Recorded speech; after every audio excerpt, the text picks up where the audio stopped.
Hey guys, Sure Shot Midget here. So I got another pistol to do a video on. So a couple months ago I did a review on the Elite Force Glock, and I was actually really impressed with the performance on that thing. Overall, honestly, like 4.5 stars out of 5. Like, I just thoroughly enjoy the Elite Force Glocks, believe it or not, and I'm not a huge Glock person. Glocks are kind of too basic for me. Everybody loves Glocks. Everybody's always talking about Glocks. They're just too popular for me. I like to be a little bit different. But it doesn't take away from the fact that Glocks are a good system. So, they don't float my boat particularly, but I can't deny when one shoots really good. So this is my brother's, like a lot of the guns that I review on my channel, because he trades and does so many deals that it's ridiculous. When I build guns, I actually keep them. My brother, he sells and trades all the time. When I actually receive a gun, I generally am buying it to upgrade the heck out of it, and then I get attached to it and I keep it. I have people message me all the time asking, oh, are you selling your personal guns? Nope. Nope. I very rarely build a gun for myself and then am not happy with it and then sell it. It's very rare that I do that. Generally, when I put a gun together, I have what I want in mind, what FPS, what rate of fire, what, you know, the gun is, what I'm building it for, basically, so that all my guns have a purpose. Now, these are from Japan, so they run at a very low feet per second, but if you guys know anything about TM, they've been around since the dawn of time of airsoft, and they're good, really good quality. There's a couple things about them that aren't as good as the Elite Force, but then there are some things about this that are better than the Elite Force. So to start off, I think these retail for about $150. I don't think they're any more than that. Maybe they are. TMs generally aren't that expensive. Sometimes they can be hard to find. Wow, that breeze feels really good.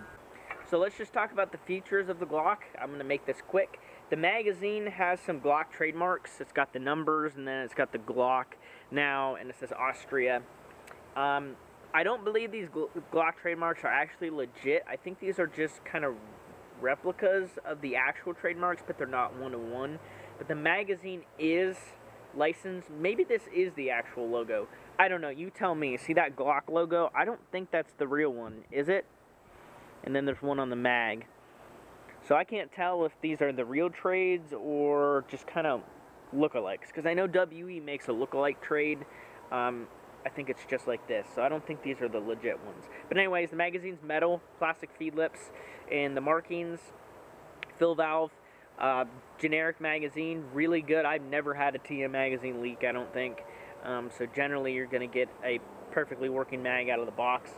You can use WE mags, I believe, in TM Glocks, and I think you can use TM mags and WEs. Don't quote me on that because I'm not an expert with these gas blowbacks. I'm not really into the whole gas blowback thing anymore, so I don't keep track of what's compatible with what. I'm just doing AEGs and HPA pretty much strictly. So that's the mag. The Glock itself is incredibly light. In fact, the magazine weighs about as much as the gun. It's completely plastic. It is kind of a polymer-ish. It's more of an ABS plastic just with texture on the outside, so it feels okay. It's not the greatest. It's not like the real one, but it's durable enough for airsoft use. You got your standard mag catch right there. Standard trigger safety right there. Takedown levers on both sides.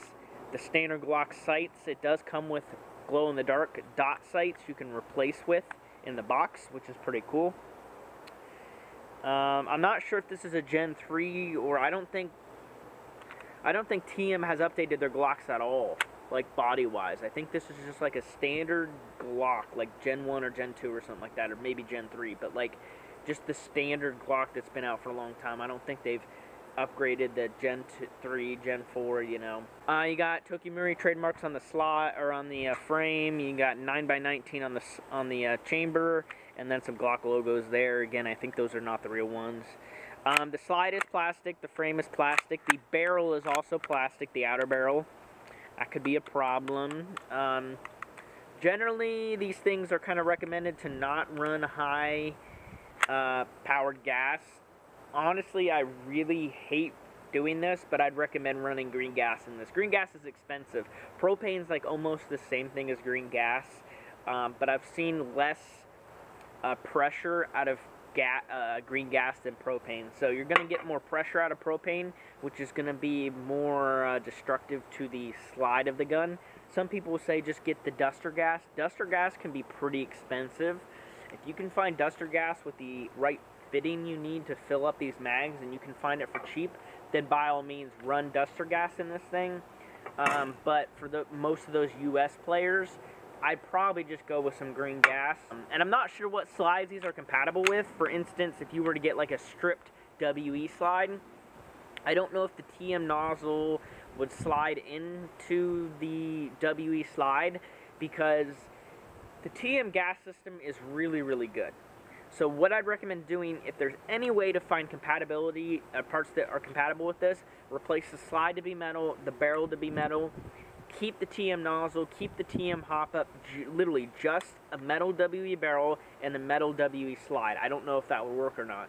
And you could find those parts cheap, so that'd probably be your cheapest option, just to get a metal slide and a metal barrel. But keep the heart of the TM. Now, I've shot a lot of WE Glocks. WE Glocks actually shoot really good, pretty dang close to the Elite Force, which is OEM VFC, and then there's the TMs. They're all actually really good. You got a lot of options for good Glocks now. You used to not. It does run at a low FPS. It shoots about 280 with a .2 with green gas. Use 2s or 2.5s in this. There's no reason to use heavy BBs. I have actually just straight .2s in this thing, and the .2s are going 150 feet. I'm not even kidding you. That's 285, 277, 283, 282, 282. Decently consistent, not even close to a joule. 0.7 is about the average. I do have it overhopped a little bit.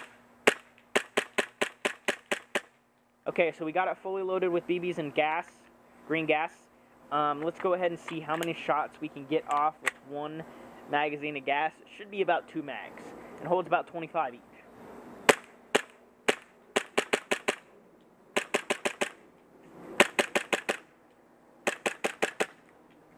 First mag.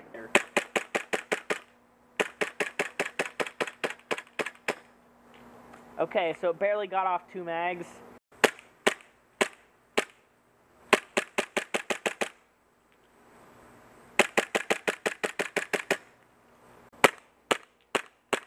So it's a crisp cycle, but it's not much recoil at all.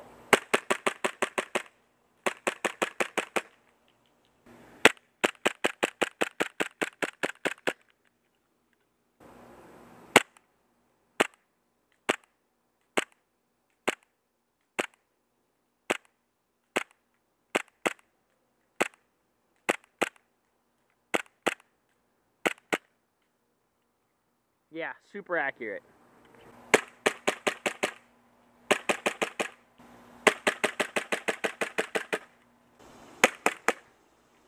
Alright, that's it. I'm totally out of ammo. Yeah. Cycle's pretty good. The magazine's a little cold. I've used the same magazine for all this, and I shot probably about 150, 200 shots out of it in 2 or 3 minutes. So it's a little cold. It's kind of hot out here. It's starting to warm up. It's probably 75, which is pretty good temperature to run a gas blowback for sure. Shoots great, no problems whatsoever. So if you have any questions or anything, let me know. Thank you so much for watching this video, and I'll see you in the next one.